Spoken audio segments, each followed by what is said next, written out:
Hey guys, back with another video. I'm at work. I do a private duty case about 2-3 times a week. And so right now I'm making us some lunch. Let me share with you guys what I'm making. Okay, this is what I'm making. This is what I added in what I made. It was the mushroom flavor Lipton soup. I'm put this in trash since I already used it.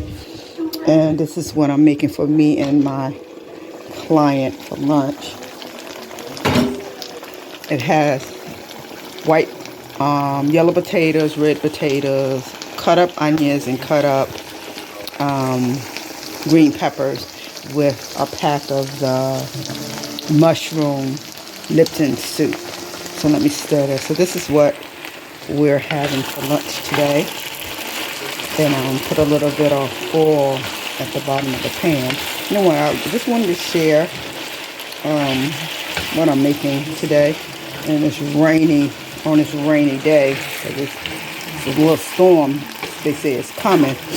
And we got a little heavy rain outside. Anyway, guys, you be blessed on this Saturday after. Well, it's morning, 10:36. This Saturday morning. And I'll see you guys in the next video. Don't forget to subscribe and like. Be blessed.